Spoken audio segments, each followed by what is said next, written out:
Hello, this is going to be a real quick video on how to create PDF files using the InterPlot organizer. Following steps will be shown. Reading in the design files, specifying the unique shape element to define the plot area from organizer, set up standard 22 by 34 inch size and full size pen table, preferred, creating PDF files using Organizer Export PDF tool. There's a multi-page PDF option and a one PDF per plot request option. Printing 22 by 34 PDFs to 11 by 17 printers from the PDF viewer. Okay. So now I'm going to open up Organizer.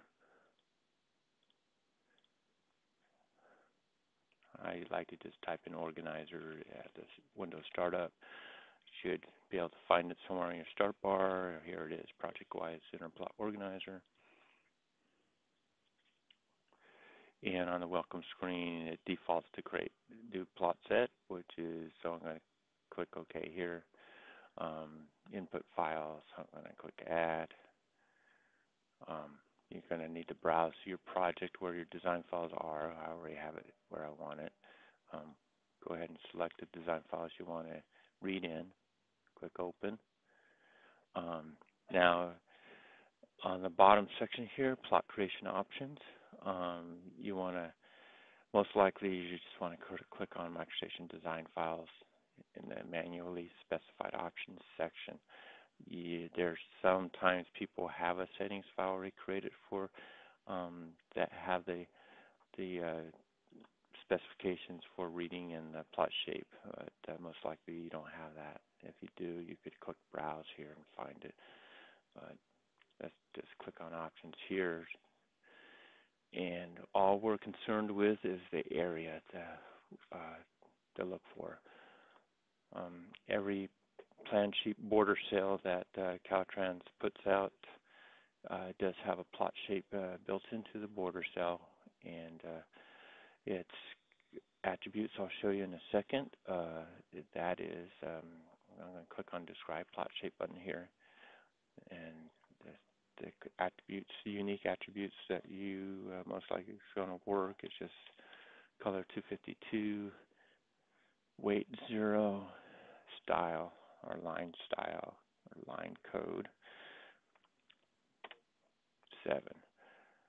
And let it, leave it to the default selection here. Create one plot from the first matching shape.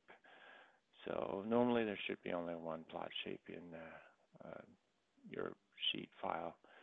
So I'm going to click OK, and then OK here, and then OK again.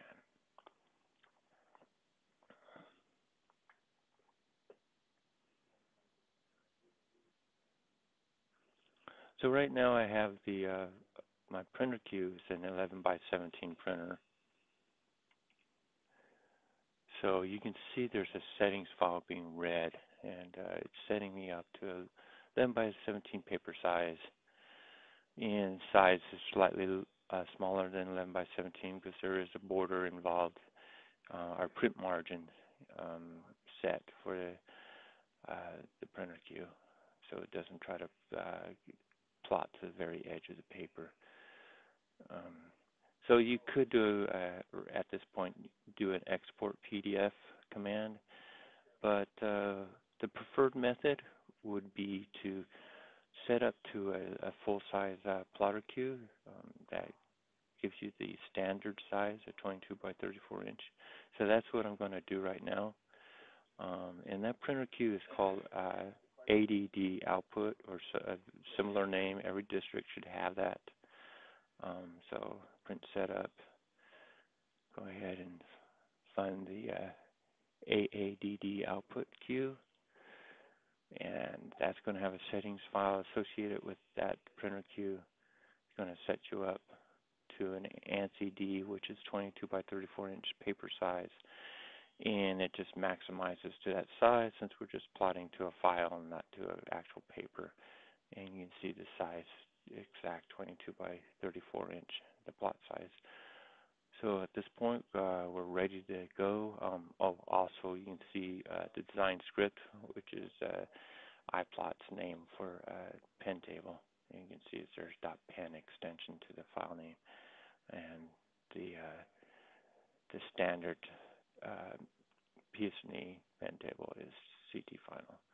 So full BW is the older naming convention for that pen table. It's very similar, which could work, but this is the preferred pen table. Anyway, we're ready to do the export PDF.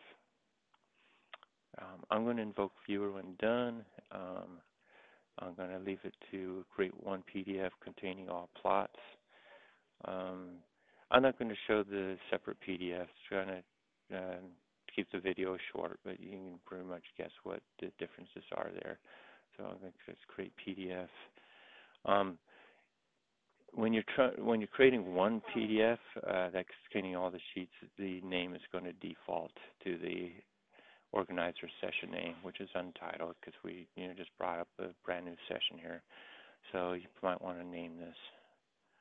So I'm going to give it a name. Most likely you might want to just give it the project name, something like that, and then click Save.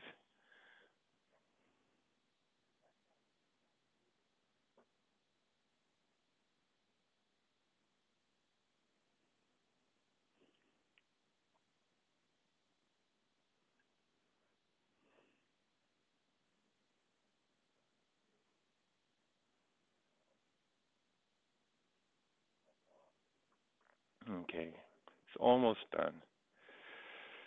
And should bring it up. There it is. Brought it up in the Adobe Acrobat Reader, and we do have, I could click on the pages. We do have multiple pages in here. I did have the Create Levels option turned on, which I forgot to show you. I'll show you that in a second.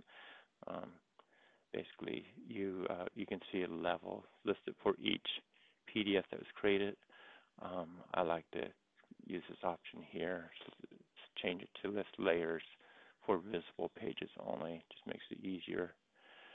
That's confusing, so that when I pick a particular sheet, only those levels for that sheet is going to be displayed.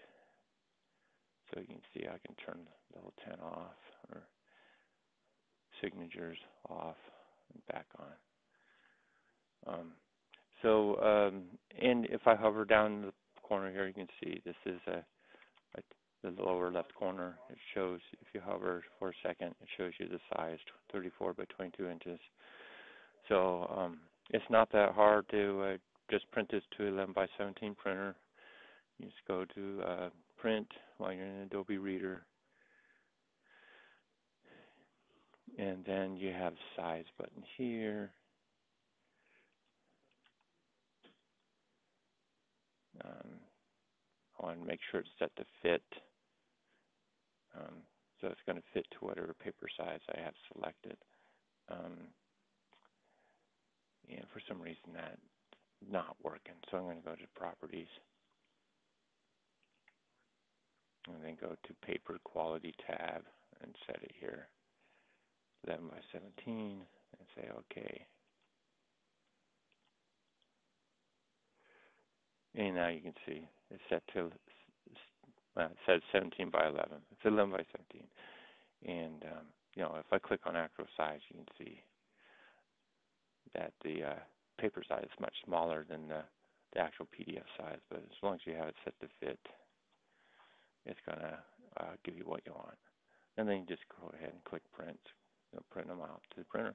Oh, yeah. So what was I? Oh, yeah, the options. So one thing I forgot to show you is this print PDF format configuration button. Normally it just remembers what you last set. 600 dot per inch is recommended. 270 is the rotation that you need. And these are the options. I had levels turned on, And you can also turn on searchable text and the URL links. But this is the one I like here. You can, it's your option, turn them on or off. Anyway, that's pretty much it. Hopefully this video wasn't too long. I just wanted to create a short video showing you the steps of creating a PDF file. Thank you.